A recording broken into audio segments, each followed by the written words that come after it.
Small-town family vanished without a trace. Decades later, their abandoned car yields the secret. I'll create all 14 chapters for you to copy at once, following the style and length of Chapter 1. A perfectly ordinary Tuesday. Morning in Millfield shattered into something extraordinary when the teeth of a backhoe bit into the soil at the community center construction site and struck something metal, something that shouldn't have been there. "I thought I'd hit an old water pipe," recalls Jake Thornton, the backhoe operator whose routine excavation work would trigger one of the most baffling mysteries in Millfield's history. But when I cleared away some of the dirt, I saw what looked like the roof of a car. Not just any car. A 1983 Ford Country Squire station wagon, the exact vehicle that belonged to the Wilson family, who had vanished without explanation on a warm summer night in 1985, leaving behind dinner plates still set on their kitchen table and clothes hanging in their closets, as if they'd simply stepped out for a moment. Before we dive into this mystery, please like, subscribe to the channel, and comment on what you think happened. Your opinion could be the key to understanding this story. Millfield was once the picture of small-town American tranquility. Tree-lined streets where children rode bicycles until dusk. Front doors left unlocked at night. A place where the annual Harvest Apple Festival brought the entire community together in celebration. And at the heart of this idyllic community was the Wilson family, David and Margaret, along with their two children, 17-year-old Ellie and 14-year-old Michael. The Wilsons were the kind of family everyone wanted to be neighbors with, remembers Diane Hoffman, who lived across the street. David was always the first to offer help when someone needed it. Margaret made the best apple pies in the county. The kids were polite, did well in school. They were just normal, perfectly normal. Until July 8, 1985, when they weren't there anymore. "I brought over a casserole that evening," Diane recalls, her fingers trembling slightly as she smooths the fabric of her skirt. "I knocked, but nobody answered. The lights were on inside. Their car was gone. I could see through the window that the table was set for dinner. I just assumed they'd run out for something and would be right back. But they never came back." Days turned into weeks, weeks into months, months into years. The investigation went cold. The Wilson house sat empty, a silent monument to the family that had seemingly vanished into thin air. "It was like the earth just opened up and swallowed them whole," says former police chief Raymond Parker, now in his 80s, eyes clouding with the weight of his department's most notorious unsolved case. And then, 40 years later, the earth gave them back. Or at least it gave back their car. What happened to the Wilson family? Where did they go that summer night? Why was their car buried at what would become the town's new community center? And perhaps most disturbing of all, why was the vehicle completely empty, with no signs of the family anywhere? What if this was just the first piece of an even bigger puzzle? "When we opened that car door," whispers Detective Samantha Reed, who now leads the reopened investigation, "the interior looked almost pristine, like it had been carefully cleaned before being buried. That's not what you'd expect if something violent had happened." As the mud-caked station wagon emerges fully from its decades-long grave, the town of Millfield finds itself unearthing something else as well. Long-buried secrets that some residents have worked very hard to keep hidden. Emma Winters adjusts her camera lens, focusing on the excavated station wagon now sitting behind yellow police tape. The morning fog clings to the metal frame like a shroud, creating an eerie backdrop for what will become the opening shot of her documentary. "I never thought I'd come back to Millfield," Emma confesses, her New York accent softened by years away from her hometown. "But when I heard they found the Wilson car, I knew I had to be the one to tell this story." As an award-winning documentary filmmaker known for unraveling cold cases, Emma has built her career exposing truths others couldn't or wouldn't uncover. But this case is different. This one is personal. "I was 10 when they disappeared," she explains, her notepad already filled with names and questions. "Ellie Wilson was my babysitter. I adored her. For years after they vanished, I had nightmares about disappearing too. The Millfield she returns to is both familiar and foreign. Main Street now lined with chain stores. The old movie theater converted to a trendy cafe. Yet the undercurrent of small-town secrecy remains unchanged. People here don't like outsiders asking questions, warns Sheriff Brian Coleman, grandson of the deputy who led the original investigation. Even if those outsiders used to be insiders. Emma's first stop is the Millfield Chronicle office, where archives of yellowed newspapers might hold clues overlooked in the pre-digital age. The smell of old paper and ink fills her nostrils as she flips through bound volumes. July 9, 1985, she reads aloud from a front-page headline, "Local family missing, foul play not suspected." They were so quick to rule that out. Why? Behind her, a throat clears. Martha Jenkins, the town librarian for over 50 years, stands with a folder clutched to her chest. "If you're looking for the real story," Martha whispers, glancing around though they're alone, "you won't find it in those papers." The editor was too friendly with the mayor back then. Emma's heart quickens. "What do you mean?" "Our history shouldn't be sanitized," Martha says, sliding a folder across the table. Inside are newspaper clippings not from the Chronicle, but from papers in neighboring counties. Their headlines paint a different picture. Questions about David Wilson's work, rumors of strange visitors, speculation about large bank withdrawals. As Emma reads, the library door swings open. Mayor Robert Garrison, son of the mayor who held office during the disappearance, enters with a tight smile that doesn't reach his eyes. "Ms. Winters, welcome home. I understand you're making some kind of film?" The temperature in the room seems to drop 10 degrees. "Just documenting a fascinating cold case, Mayor," Emma replies, casually closing the folder. "Unless it's not so cold anymore?" The mayor's smile falters for just a second, long enough for Emma to know she's struck a nerve. "Some things are better left buried, Ms. Winters, for everyone's sake." What secrets could be so dangerous 40 years later? And why is the town's leadership still so invested in keeping them hidden? The Wilson house stands at the end of Maple Street, its white paint peeling like skin, windows clouded with decades of dust. A scheduled for demolition sign hangs crookedly on the front porch. After years of sitting in legal limbo, the property was recently acquired by the town for unpaid taxes. "You have 48 hours before the bulldozers come," Sheriff Coleman tells Emma, unlocking the front door. "Official access for your documentary. Mayor's orders, surprisingly enough." The hinges creak like an old man's joints as the door swings open. The air inside is stale, thick with the must of abandonment. Yet beneath it lingers the ghost of floral perfume, Margaret Wilson's signature scent. "Nobody's touched anything since the initial investigation," Coleman explains. "It was like walking into a snapshot frozen in time." And it still is. Dinner plates sit on the kitchen table, a thin film of 40-year-old dust coating what might have been meatloaf. 4 water glasses, one with lipstick on the rim. Chairs pushed back at odd angles, as if their occupants had risen in a hurry. Why would anyone leave like this? Emma wonders aloud, camera rolling. No packed suitcases, no empty drawers. Nothing missing except the people themselves. Upstairs, Ellie's bedroom remains a testament to 1980s teenage life. Madonna posters, pastel colors, a diary locked with a small key. Michael's room across the hall holds model airplanes suspended from the ceiling, comics stacked neatly on a bookshelf. Emma runs her finger along the spines of the books, then stops, puzzled. "That's weird. The dust pattern is different on these." She pulls out a science fiction novel. Behind it, hidden in the hollow space, is a small notebook filled with what appears to be code. Letters and numbers in no discernible pattern. "Coleman!" she calls out. "You need to see this." But as she turns, something else catches her eye.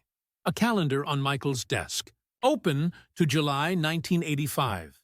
The date circled isn't July 8th, the day everyone believed they disappeared. It's July 5th, with a single word scrawled inside the circle. Go. They left 3 days earlier than everyone thought, Emma whispers to her camera. But where did they go? And why did no one see them leave? Downstairs, she finds the sheriff in the master bedroom, staring at the wallpaper near the closet. A seam visible where it shouldn't be. I think there's something behind here, he says, carefully peeling back the faded floral pattern. The wallpaper gives way to reveal a hidden door, its edges blending seamlessly with the surrounding wall when closed. Beyond it lies a small room containing sophisticated radio equipment, maps marked with mysterious coordinates, and file boxes labeled with government classification codes. What the hell were the Wilsons involved in? Coleman breathes. As Emma steps forward to examine the equipment, her foot dislodges a floorboard, revealing one final secret. A faded photograph of David Wilson standing next to a man in military uniform in front of a nondescript government building. On the back, a single line. If anything happens, remember the protocol. Frank Mercer's garage sits on the outskirts of Millfield, its faded sign promising quick service and fair prices since 1960. Inside, the smell of motor oil and cigarettes creates a pungent cloud. Tools hang in precise arrangements on pegboards, but it's the back wall that captures Emma's attention, covered entirely with newspaper clippings, maps, and photographs related to the Wilson case. Your tisseurs. I identified the car, Frank says, wiping grease-stained hands on an equally stained rag. At 72, his fingers are gnarled with arthritis, but his eyes remain sharp behind thick glasses. I serviced that station wagon a week before they vanished. Changed the oil, rotated the tires. She was in perfect condition.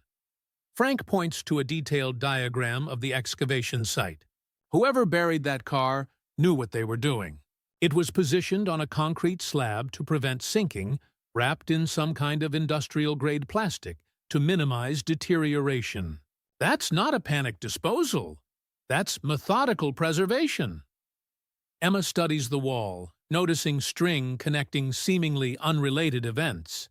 You've been investigating this for a while. 40 years, Frank nods. David Wilson wasn't just a customer. He was my friend. We served in Vietnam together before settling in Millfield. The papers said they probably left town to escape debts, but David didn't have money troubles. He had other troubles. What kind of troubles? Frank hesitates, then reaches beneath his workbench, retrieving a metal lockbox. From it, he removes a cassette tape labeled David, April 1985. He asked me to keep this, said if anything happened to him I should give it to authorities. Frank's voice catches. I did, back then. Sheriff took it and said they'd investigate. Next day, the tape was returned, supposedly blank. But I'd made a copy. On Frank's ancient tape player, David Wilson's voice fills the garage, tense and hurried. Frank, if you're listening to this, we're already gone. I've uncovered something at Westridge. Financial irregularities that don't add up. Military contracts with money disappearing. I took my concerns up the chain. But now strange cars are parked outside our house. Margaret found a listening device in the kitchen. We've got a plan, but if something goes wrong... The tape hisses with silence before David continues. The station wagon is our decoy. Remember where we buried the time capsule in 79? Check there. Emma's skin prickles. Westridge? Research facility outside town, Frank explains. Closed in 92. David worked in their accounting department for 8 months in 84-85. Why hasn't anyone acted on this tape? Frank's laugh is bitter. I tried again after Sheriff Coleman took over from his grandfather. He listened, but said without evidence of the financial records David mentioned, it was just the rambling of a paranoid man. As Emma prepares to leave, Frank grabs her arm with surprising strength. There's something else. 2 weeks ago, someone broke in here, tore the place apart. Nothing was taken except my original files on the Wilson case. After 40 years, suddenly someone cares very much about what I know.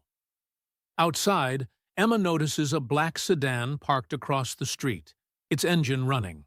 When she raises her camera, it pulls away quickly, but not before she captures the license plate. "Who's watching now?" she murmurs. "And what are they still afraid of after all this time?" The annual Millfield Harvest Apple Festival transforms the town square into a riot of autumn colors. Vendors sell caramel apples and hot cider. Children dart between hay bales, and a banner proclaims, "Celebrating 127 years of tradition." The Wilsons disappeared 2 days after the 1985 festival. Emma explains to her camera as she navigates the crowd. Or at least, that's when people noticed they were gone. According to the calendar I found, they may have already been missing for days. Her purpose today is twofold: to interview longtime residents who might have seen the Wilsons at their last public appearance, and to meet Patty Chen, the town's unofficial historian, who has been recording the festival on video since the early 1980s. "My parents owned the electronics shop in town," Patty explains in her cluttered apartment above what is now a vape store. "Dad got one of the first commercial camcorders in '82. I've digitized everything."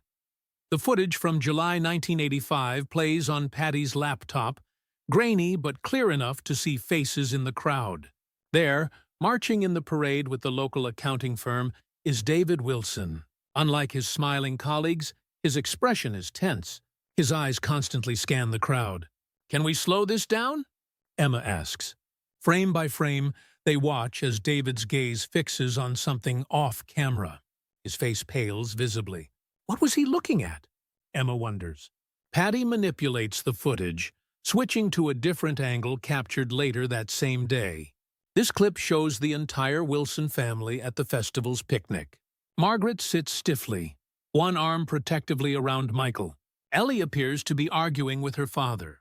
In the background, partially obscured by other attendees, a man in a dark suit watches them. "Wait! Freeze that!" Emma points. "Can you enhance this area?" The man's face becomes clearer. Middle-aged, military short hair, sunglasses despite the cloudy day. He speaks into what appears to be a walkie-talkie. "I've seen him before," Emma realizes. "In that photo I found in the Wilson house, standing next to David in front of the West Ridge facility." Patty clicks through more footage, finding the same man in 3 different locations, always watching the Wilson family. "Son, they were under surveillance," Emma whispers. As they continue reviewing the footage, Emma spots something else. A brief interaction between David Wilson and Mayor Garrison's father, the late Harold Garrison. The 2 men step behind a festival tent, where Harold hands David what looks like an envelope. David checks the contents, then nods grimly before they shake hands. "What was in that envelope?" Emma asks. "And why was the mayor's father involved?" Patty's expression grows troubled. "You know, after the Wilsons vanished, Harold Garrison pushed through the purchase of that land where they're building the community center now, where they found the car. Paid 3 times market value to the owner. Always seemed strange to me." As Emma leaves Patty's apartment, the same black sedan she noticed at Frank's garage drives slowly past. This time, she gets a clear view of the driver, a woman in her 60s, face half hidden behind sunglasses. Something about her profile tugs at Emma's memory. But before she can place it, the car accelerates away. The mystery deepens. The Wilsons were being watched. The mayor's family is connected. And someone in the present is still tracking Emma's investigation. What happened in those 3 missing days between July 5th and July 8th, 1985? And who is still working to keep those events buried? The Blue Plate Diner sits on Main Street, its neon sign flickering in the early evening gloom. Inside, the air smells of coffee and pie. Conversations hushed as Emma enters. The outsider returned, asking uncomfortable questions. In a corner booth, Catherine Davis waits, fingers nervously shredding a paper napkin. Now in her 50s, Catherine was once Ellie Wilson's best friend. the last person known to have spoken to any of the Wilsons before their disappearance. "I've avoided talking about this for 40 years, Catherine admits, voice barely above a whisper. After they vanished, people in town looked at me differently, like I knew something I wasn't saying. "Did you?" Emma asks gently. Catherine's eyes fill with tears. "Yes, and maybe if I'd told someone sooner." The story spills out between sips of cooling coffee. 2 days before the official disappearance date, Ellie called Catherine, frantic. She said they were leaving, that her dad was in trouble. She couldn't tell me where they were going, just that I shouldn't worry when they disappeared. I thought it was some kind of joke. "Why didn't you tell the police this when they interviewed you?" Catherine's hands tremble. The morning after they vanished, before anyone even knew they were missing, 2 men came to my house. They showed government IDs. They said if I ever mentioned my conversation with Ellie, I'd be charged with obstruction of justice in a national security matter. I was 17, terrified. Emma leans forward. "These men? Was one of them middle-aged with a military haircut?" Catherine nods. "He did all the talking. The other one just stood there, taking notes. They knew exactly when Ellie had called me and what time. They knew things they couldn't have known unless they were monitoring the Wilsons' phone," Emma finishes. "After they left, I found this in my school backpack." Catherine reaches into her purse, removing a yellowed envelope. Inside is a Polaroid photograph of Ellie, standing beside a lake Emma doesn't recognize. On the back, in Ellie's handwriting, "Someday I'll explain everything. Until then, forget you knew us. It's safer." The date stamp on the photo, July 7th, 1985. 1 day before the family was officially discovered missing. She sent this while they were in those missing 3 days, Emma realizes.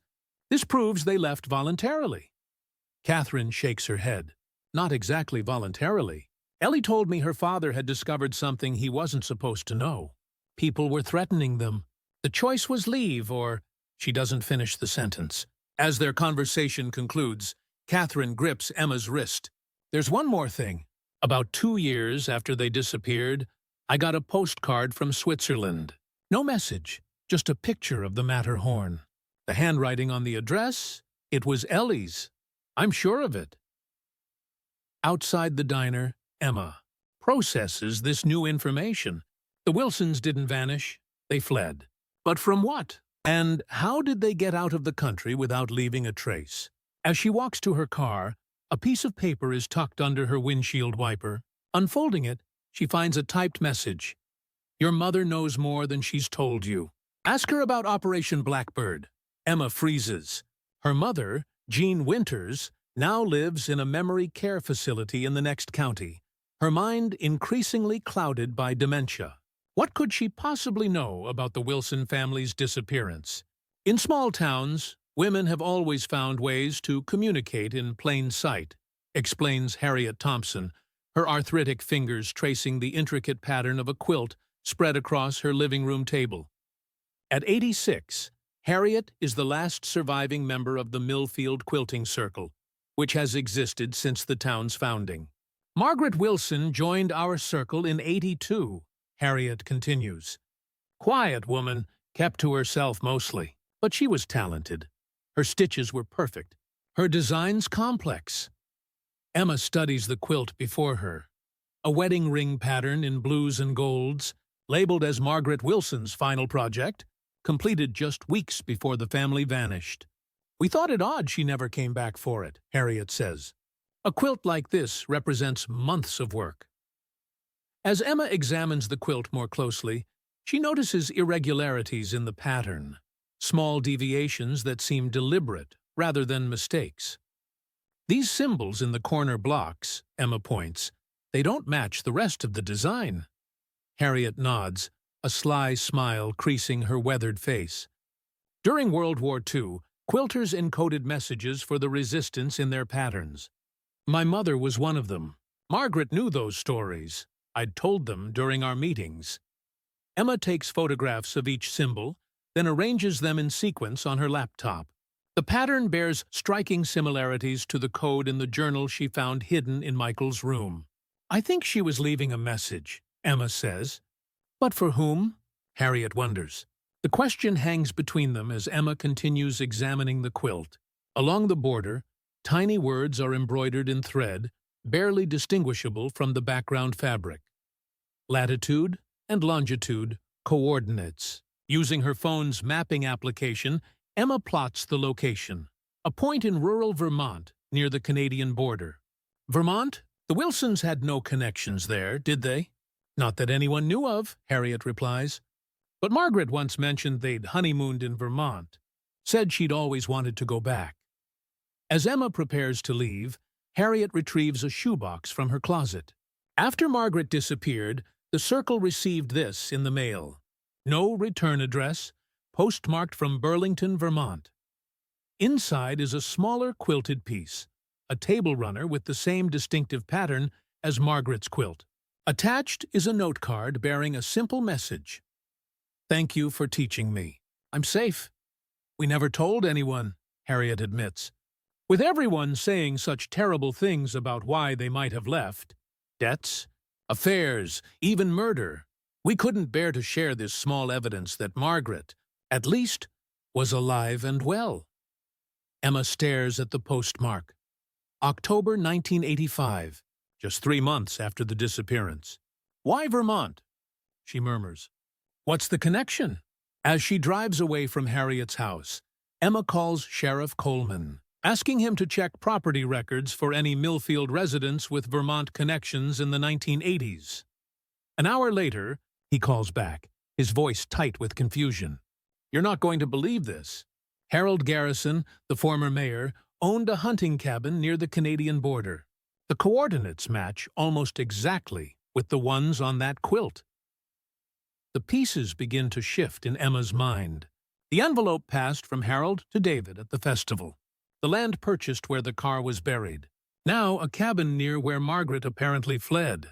Was the former mayor helping the Wilsons escape? Or was he somehow involved in whatever drove them away? Pinewood Care Center sits nestled among tall trees, its brick exterior giving it the appearance of a pleasant country inn rather than a facility for those with memory disorders. Emma finds her mother in the garden, wrapped in a cardigan despite the warm afternoon, staring at a bird feeder. Mom, Emma says gently. It's me, Emma. Jean Winters turns, her face lighting up with recognition. A good day, then. Some days she remembers nothing at all. Emma, my filmmaker, are you working on a new project? Jean pats the bench beside her. I am, Emma sits down. About a family that disappeared from Millfield in the 80s. The Wilsons. The change is immediate. Jean's smile vanishes, her body stiffens, and for a brief moment, fear flashes across her features before her expression smooths into careful neutrality. I don't remember any Wilsons, she says flatly. Mom, someone left me a note. They said to ask you about Operation Blackbird. The color drains from Jean's face. She grips Emma's hand with surprising strength. Who told you that name? Who's been talking to you? I don't know. The note was anonymous. Jean looks around the garden as if checking for eavesdroppers, then leans close. Not here. Too many ears. She leads Emma to her room, closing the door firmly behind them. From beneath her mattress, Jean withdraws a key on a chain around her neck, using it to unlock a false bottom in her jewelry box. I was never supposed to keep these, she whispers, removing a manila envelope. Against protocol, but I couldn't destroy them. Not when they involved you. Me? Emma echoes, confused. What do the Wilsons have to do with me? Jean spreads photographs across the bed. Surveillance images of the Wilson house. In several, a young Emma plays in the front yard with Ellie Wilson. I wasn't just your mother, John explains, her voice steadier now, as if relieved to finally share her secret.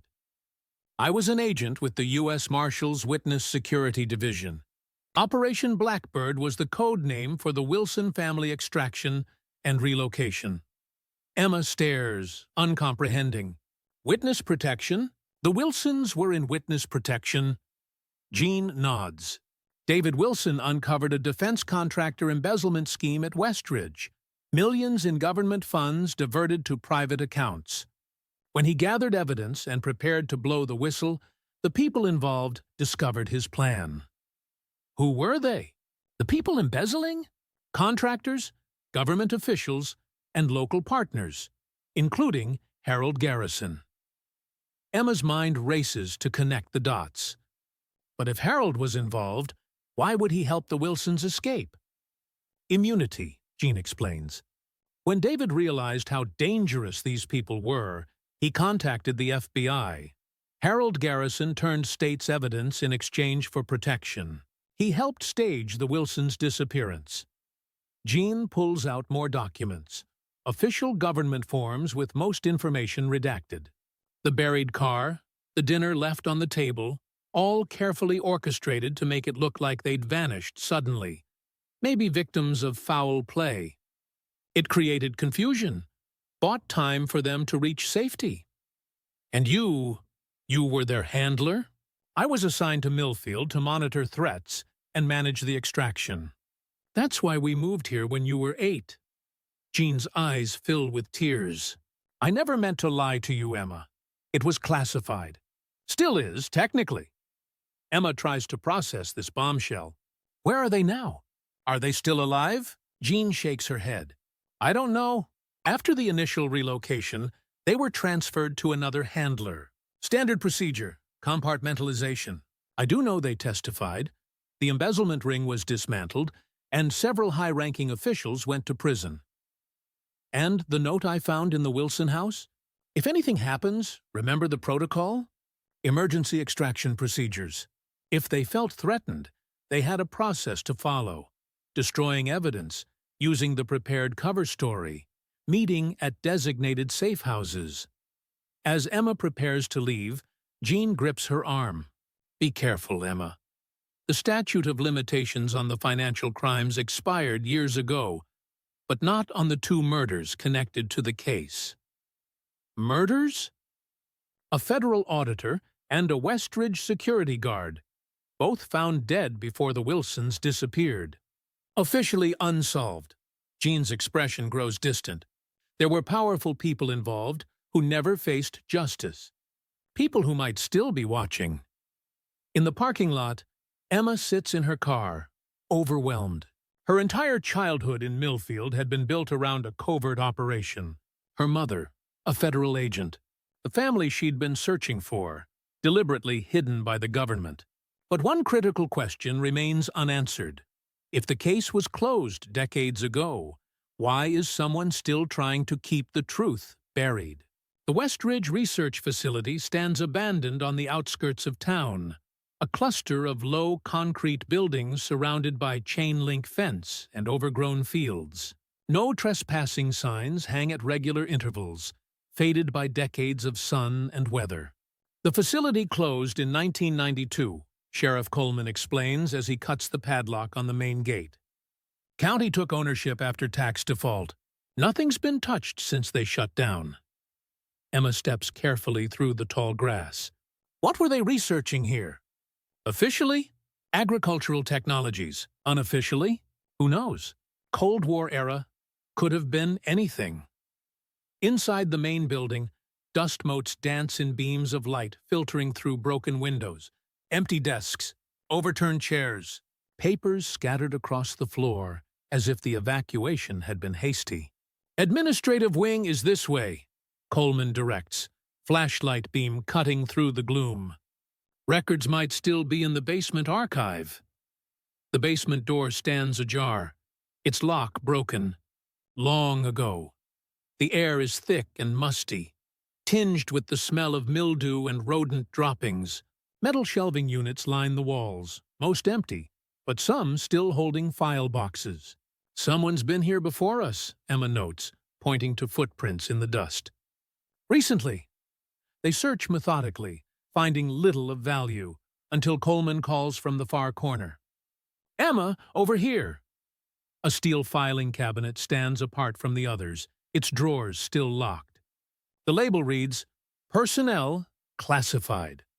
Can we get into it? Emma asks, Coleman produces a pry bar from his belt. Not exactly by the book, but the drawer gives way with a screech of metal.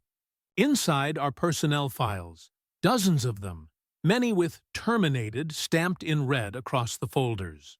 David Wilson's file is thin compared to others, containing only basic information.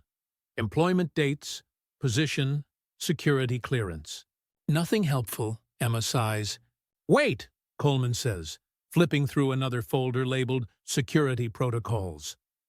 Inside is a visitor log. On April 12, 1985, David Wilson signed in two guests, Margaret Wilson and Swiss representatives. Swiss?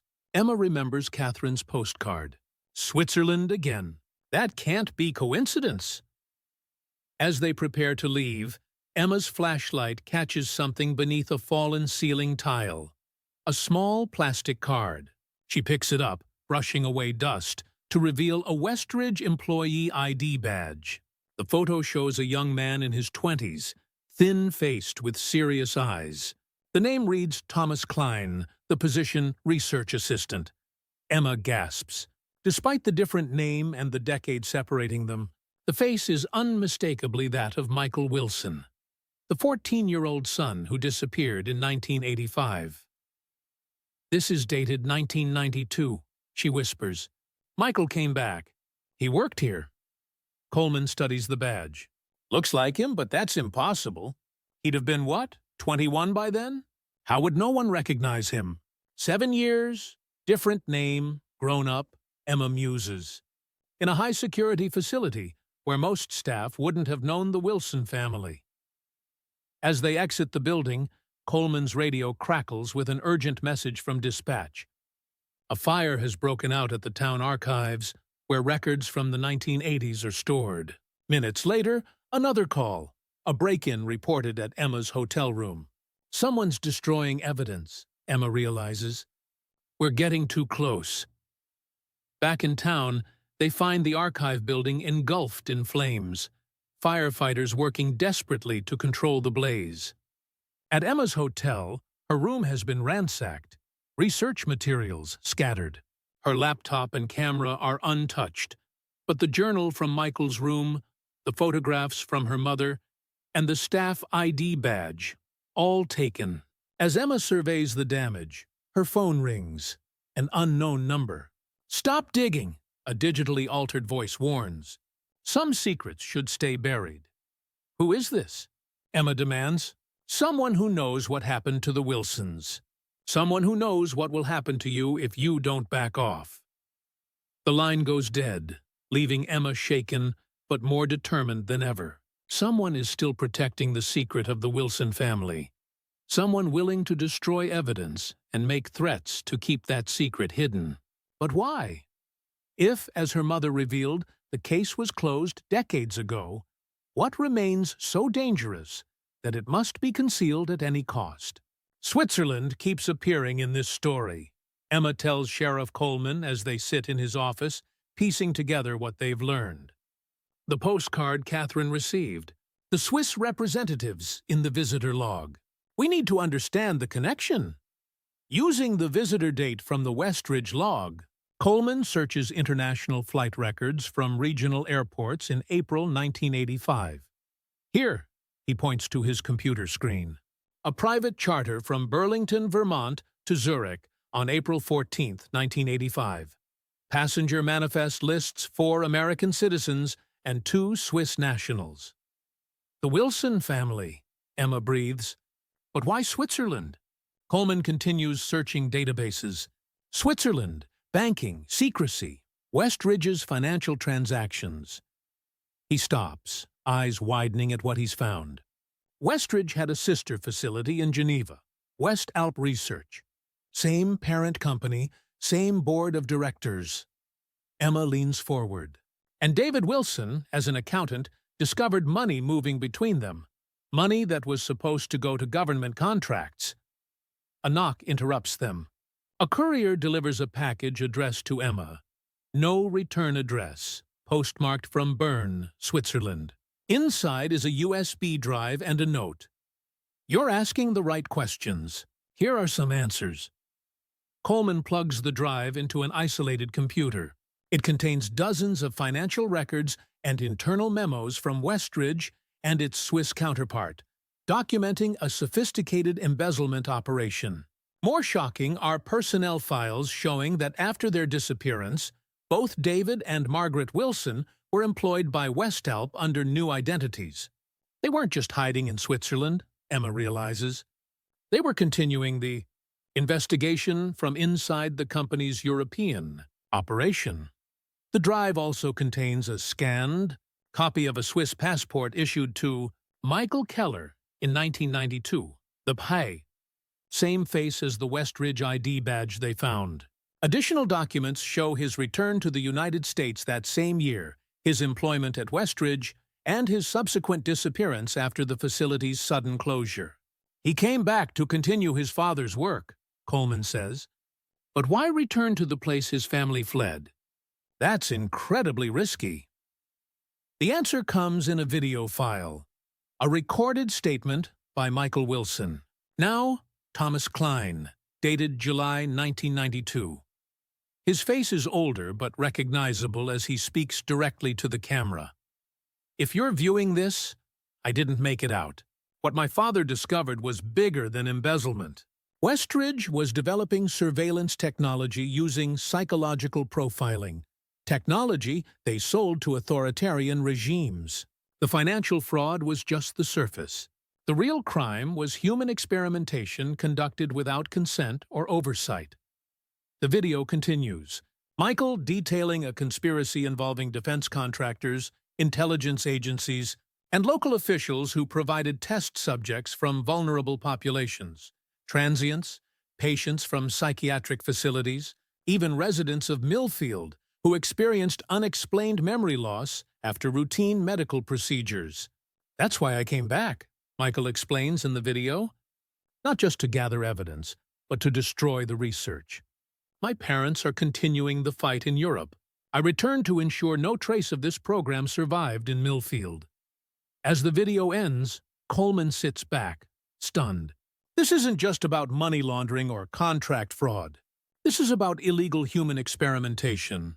Emma nods grimly.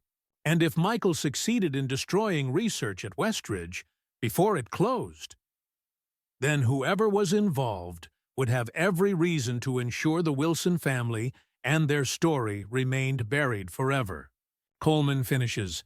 A final file on the drive opens automatically, a recent photograph showing an elderly couple on a Swiss mountainside. Despite the years, Emma recognizes David and Margaret Wilson, now in their 70s but unmistakably alive. The file name, Lake Geneva, 2023 JPEG. They survived, Emma whispers. They're still out there. But what happened to Michael after his mission at Westridge? And who sent this drive from Switzerland? Mayor Robert Garrison sits behind his imposing desk, his expression a careful mask of civic concern, as Emma and Sheriff Coleman present what they've discovered. These are serious allegations, he says, straightening his tie. Embezzlement, human experimentation, cover-ups involving my father. You understand, I find this difficult to believe. Difficult, but not impossible, Emma counters, laying out the evidence piece by piece. As the presentation continues, the mayor's composure gradually crumbles. His hands begin to shake. Sweat beads on his forehead despite the air-conditioned office. Stop, he finally says, voice barely above a whisper. Just stop.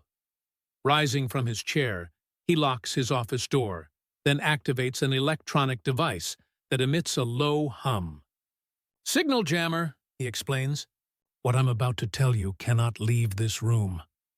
The mayor returns to his desk, shoulders slumped in defeat. My father was not a willing participant in the Westridge operation. He was blackmailed into cooperation. When David Wilson approached him with evidence of what was happening, my father made a choice to help the Wilsons escape. Then why has the town leadership worked so hard to keep this buried? Coleman demands. Because of the oath, Garrison explains.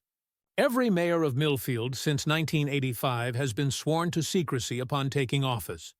We were told it was a matter of national security, that revealing the truth would endanger not just the town, but the Wilson family themselves.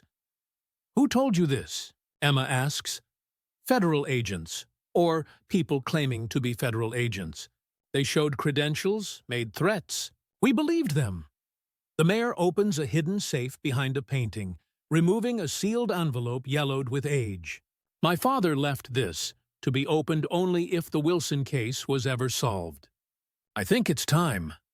The letter inside, written in Harold Garrison's shaky hand, details his role in helping stage the Wilsons' disappearance.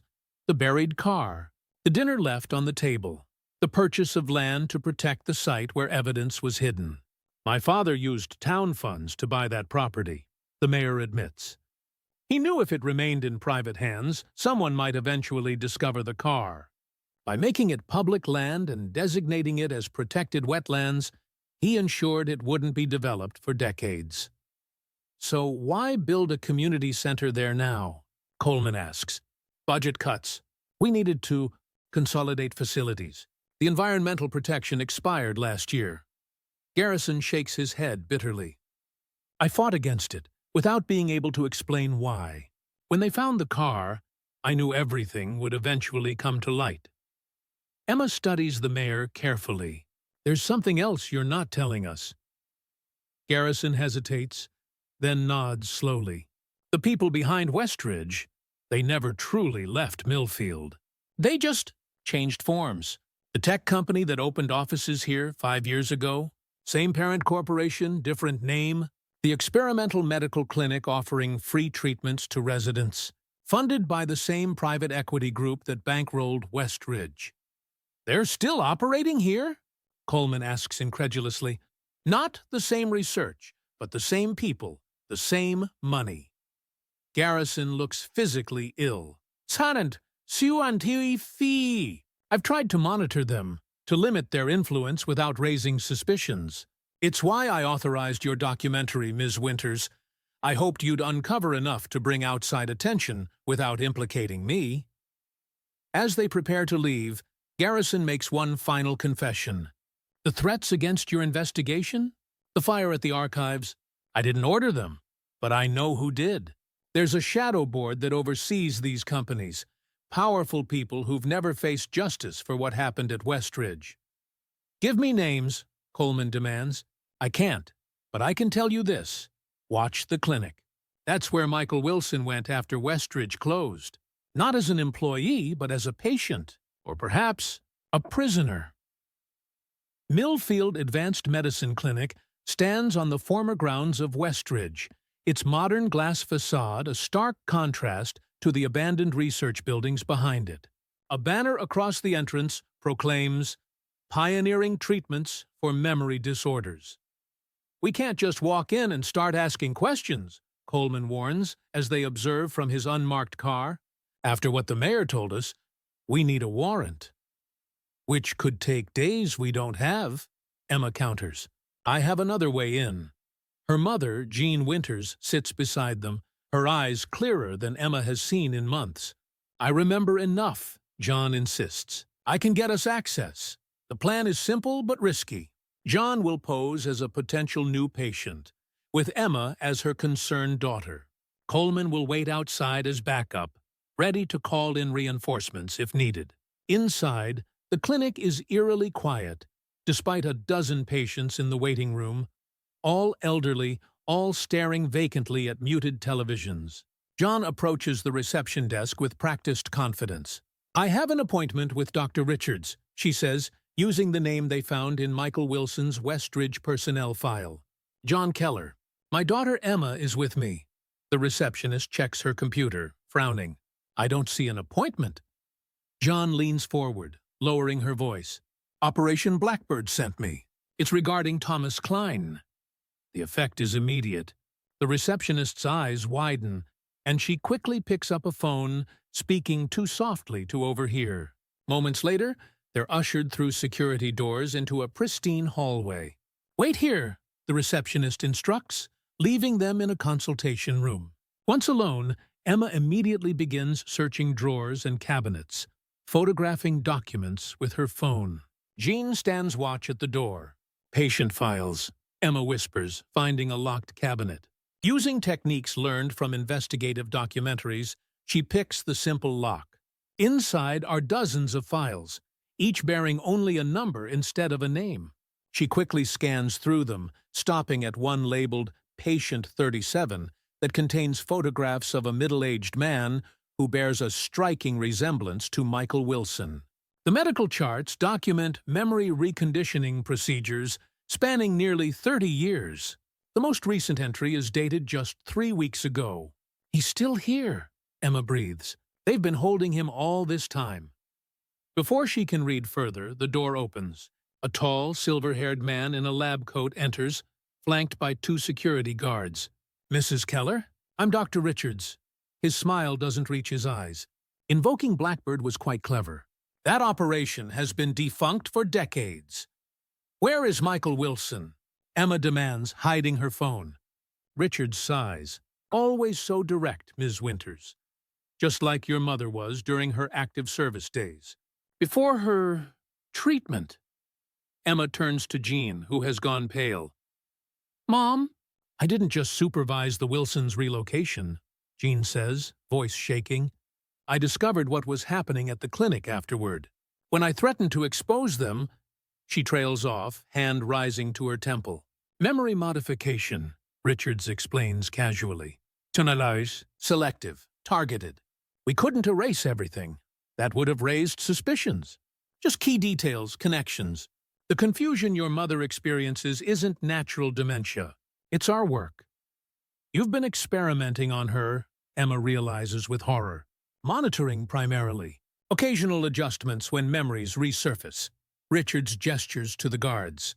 "Now I think it's time for both of you to become official patients." At that moment, alarms blare throughout the building. Through the window, Emma sees police vehicles swarming the parking lot. Coleman has called for backup. In the confusion, Emma grabs the patient file and her mother's hand, pushing past the momentarily distracted Richards. They run down the hallway, following emergency exit signs. "Michael Wilson!" Jean gasps as they run. "I remember now. They brought him back from Switzerland when he threatened to expose them publicly. They've kept him here, using him to perfect their techniques." They round a corner and stop short. Before them stands a man in his 50s, thin and pale, but with eyes that burn with recognition. "Pa nahand fiv." "Michael?" Emma whispers. He nods once. "They don't know I've been faking the treatments for years. Building resistance. Waiting." He presses a thumb drive into Emma's hand. "Everything you need. Patient lists, procedures, financial records. Get this out." Behind them, footsteps pound the corridor as security closes in. Michael points to a service elevator. "That leads to the loading dock. Go, now!" "Come with us," Emma urges. Michael shakes his head. "I need to finish what I started." From his pocket, he removes a small device. This will wipe their servers, destroy decades of research. But someone needs to stay to activate it. As Emma and Jean escape through the loading dock, they hear shouting behind them, followed by the wail of fire alarms. The clinic's emergency sprinklers activate, and staff evacuate as police establish a perimeter. In the chaos, there's no sign of Michael Wilson. The story breaks nationwide. "Illegal human experimentation in small-town America," screams the headline of the Washington Post. Emma's documentary footage, Shichitokanayam Foyen Demand Fuivan, combined with the evidence from Michael's thumb drive, triggers federal investigations, congressional hearings, and international inquiries. 2 weeks later, Emma sits in a private room at a Geneva hotel, camera ready, heart pounding with anticipation. The door opens, and an elderly couple enters, David and Margaret Wilson, now in their 80s but immediately recognizable from family photographs. "You found us," Margaret says simply, embracing Emma with surprising strength. "Your son found me," Emma corrects. "He made sure the truth couldn't be buried again." Over the next hours, the Wilsons share their story, how they fled to Switzerland with the help of Jean Winters and Harold Garrison, how they continued gathering evidence against the corporation behind Westridge, building cases for international courts where U.S. agencies couldn't interfere. We created new lives, David explains. New identities, new careers. Margaret became a professor studying ethics in medical research. I worked with financial crimes investigators. We thought we were safe. Until Michael decided to go back. Margaret adds, pain etching her features. He was so determined to finish what we'd started. We begged him not to return to Millfield, but he insisted the evidence needed to be destroyed at the source. When he disappeared in '92, we feared the worst, David continues, but we couldn't risk everything by going after him. We had Ellie to protect. Ellie? Emma asks. She's alive too. As if on cue, the door opens again. A woman in her 50s enters, Ellie Wilson, now Dr. Eleanor Keller, a renowned neurologist specializing in memory disorders. I've been working to undo their damage, she explains after introductions, developing treatments to reverse what they did to their victims. When your documentary investigation began making waves, I knew it was finally time to come forward. But why reveal yourselves now, after all these years in hiding? Emma asks. David and Margaret exchange glances. Because of Michael, Margaret says. After the clinic raid, we received this. She hands Emma a photograph taken in a hospital room. Michael lies in a bed, weak but smiling, holding a newspaper with the headline about the clinic's exposure. He survived, Emma breathes. Barely, Ellie confirms. The device he used to destroy the clinic's servers caused an electrical fire. He suffered smoke inhalation, burns. He's recovering in a secure facility in Switzerland now. And the people behind all this? Emma asks. 23 arrests so far, David says grimly. Corporate executives, former government officials, doctors. The thumb drive Michael gave you contained offshore account numbers, transaction records, everything needed to dismantle their entire network. As the interview concludes, Margaret takes Emma's hands. There's something else you should know. Your mother. She wasn't just assigned to our case randomly. She volunteered. Why? Because your father worked at Westridge briefly, David explains gently. When he discovered what they were doing, he threatened to expose them. His car accident in 1982 wasn't an accident, Emma finishes, a final piece clicking into place. That's why she was so determined to help you. She was continuing his work. Margaret nods. Jean was a hero. She risked everything, her career, her safety, eventually even her memories, to help us and to protect you. As Emma prepares to leave, Ellie hands her a business card. Sure, I've been developing treatments that may help reverse what they did to your mother. When you're ready, call me. Outside, snowflakes drift from a gray Swiss sky. Emma stands at the hotel window, watching the Wilson family, reunited after decades apart, embrace each other with tears and laughter. Her documentary will tell their extraordinary story, of corruption and courage, of secrets buried and finally unearthed. But some moments, she decides, turning off her camera, belong just to them. The Millfield Community Center opens 6 months later than scheduled. The foundation now rests on a different site, the original location preserved as a memorial. Garden with a simple plaque telling the story of the Wilson family and the buried station wagon that finally revealed the truth. Emma walks through the garden, camera capturing the autumn leaves falling around the preserved car, now encased in glass, like a museum artifact. Her documentary, Buried Secrets: The Wilson Family Mystery, has won critical acclaim, prompted federal legislation on human experimentation oversight, and brought a measure of peace to a town long haunted by whispers. Jean Winters sits on a nearby bench watching children play. Ellie Wilson's experimental treatments have yielded promising results. Jean's memory hasn't fully returned, but the confusion has lifted. She remembers enough now to tell her own story. I never thought I'd see justice in my lifetime, Jean says as Emma sits beside her. The town has changed. The clinic stands empty, awaiting demolition. The tech company has shuttered its offices. Several longtime residents, quietly complicit in the cover-up, have moved away, avoiding the shame of public exposure. Mayor Garrison resigned but avoided prosecution by cooperating extensively with federal investigators. Frank Mercer, the mechanic who kept faith with his friend for 40 years, received a congressional commendation. Catherine Davis finally shed decades of guilt, publicly sharing her story of the last call from Ellie. And Martha Jenkins, the librarian who first helped Emma, beams with pride as the town library establishes the Wilson family collection, an archive ensuring the truth will never again be buried. At the center of the memorial garden, a quilt hangs in a protective display. Margaret Wilson's final Millfield creation, its secret coordinates now explained in an accompanying plaque. Visitors trace the pattern with their fingers, marveling at how a family's escape route was hidden in plain sight for decades. Emma's phone rings, Michael Wilson calling from Switzerland, where he continues recovering. "The doctors say I can travel next month," he tells her. "I want to come back to Millfield one more time, to see the memorial, to finally close this chapter." As Emma ends the call, a school group tours the garden, their teacher explaining how ordinary people faced extraordinary circumstances and chose courage over comfort, truth over safety. The Wilson family didn't just disappear, Emma tells her camera as she films the final scene for an updated version of her documentary.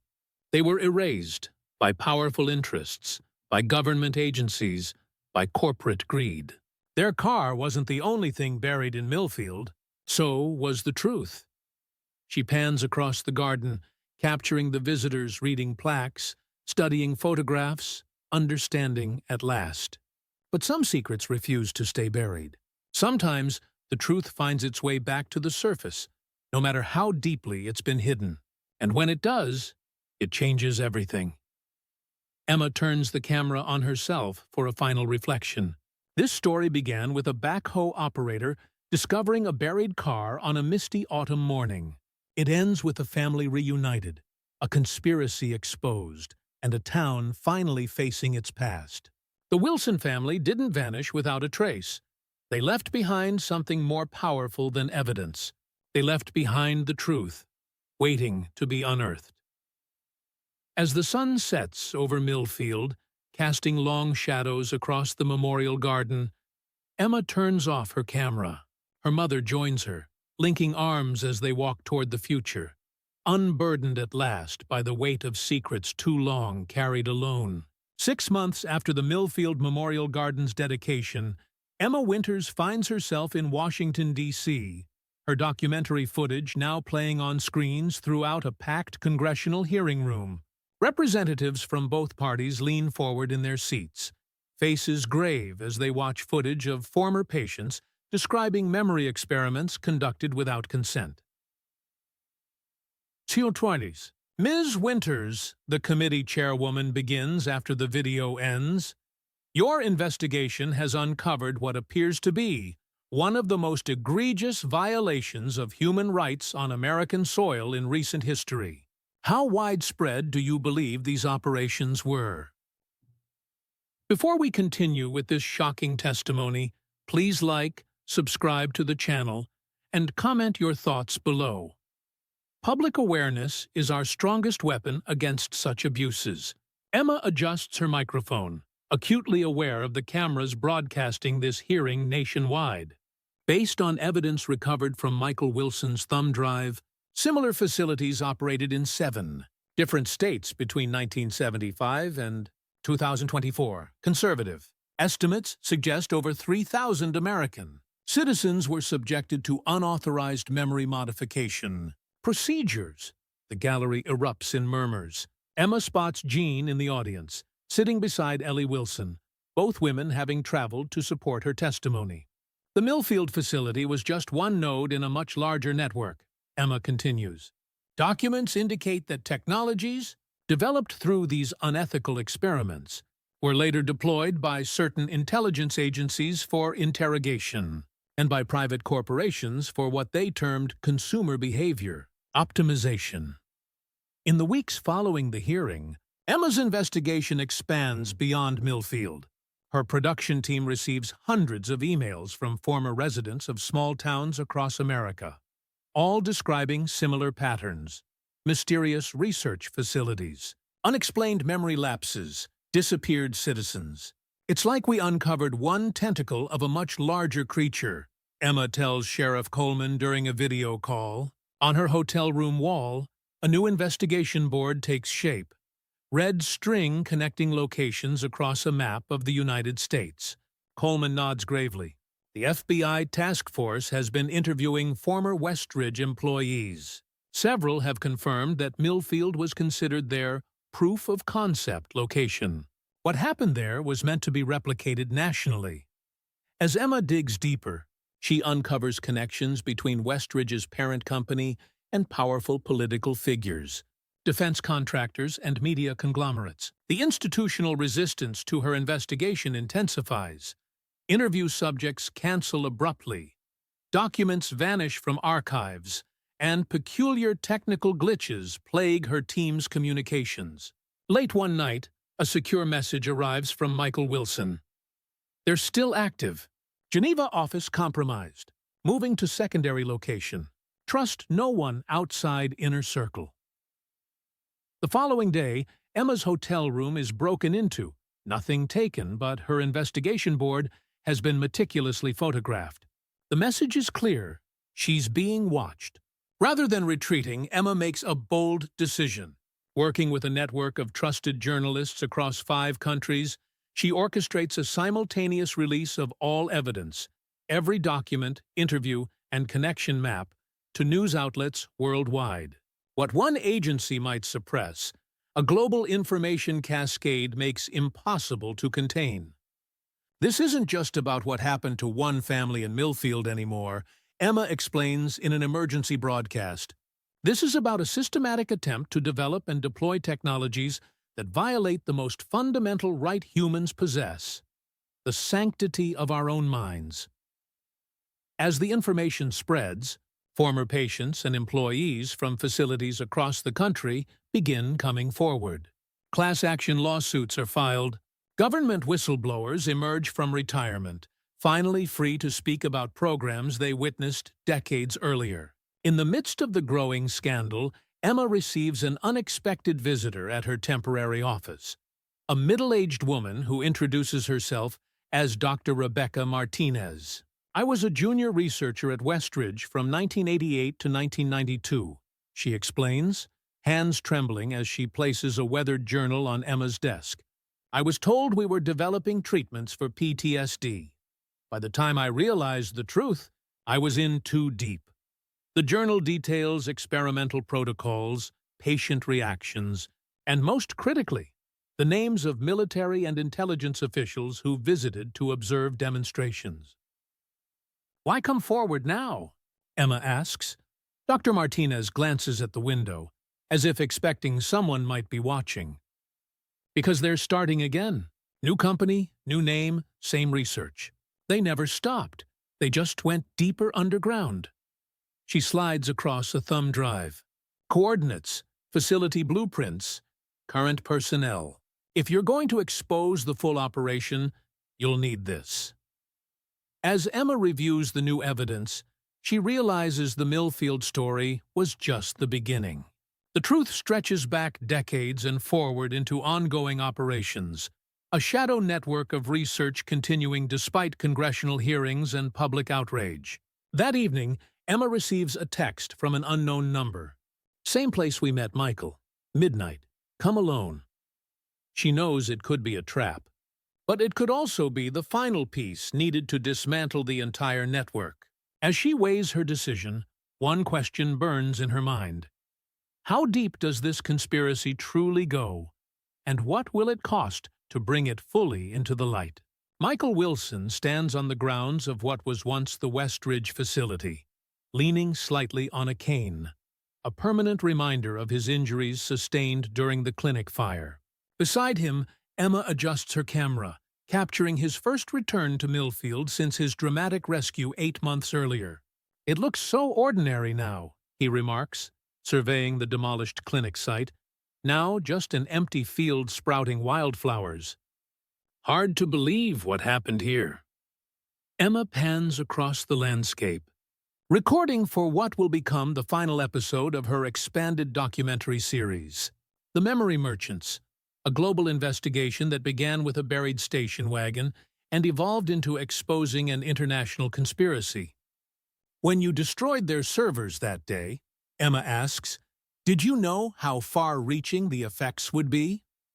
Michael smiles thinly. I hoped, but I never imagined world leaders would be resigning, or that intelligence agencies would face congressional oversight committees. Before we continue with this extraordinary conclusion, please like, subscribe to the channel, and comment your theories below. Your engagement helps ensure stories like this reach those who need to hear them most. The past 8 months have transformed Emma from documentary filmmaker to household name. Her investigations leading to the identification of 37 facilities across 12 countries, all conducting variations of the same memory research pioneered at Westridge. The Wilson family has emerged as reluctant public figures in this ongoing saga. David and Margaret, now living openly under their real names for the first time in decades, have become powerful advocates for research ethics and corporate accountability. Ellie has established a foundation dedicated to developing ethical treatments for memory disorders and supporting victims of unauthorized experimentation. And Michael, once held captive for his knowledge, now consults with international prosecutors building cases against those responsible. Today, the Wilson family has returned to Millfield together. Their first reunion in the town they fled 40 years earlier. The occasion is the dedication of the Wilson Center for Ethical Research, built on the former Westridge grounds with funds from the settlement against the corporations involved. As townspeople gather for the ceremony, Emma notices the profound changes in Millfield itself. The conspiracy's unraveling revealed that dozens of residents had been unwitting test subjects over the years. Their unexplained health issues, memory problems, and personality changes now understood as consequences of exposure to experimental compounds.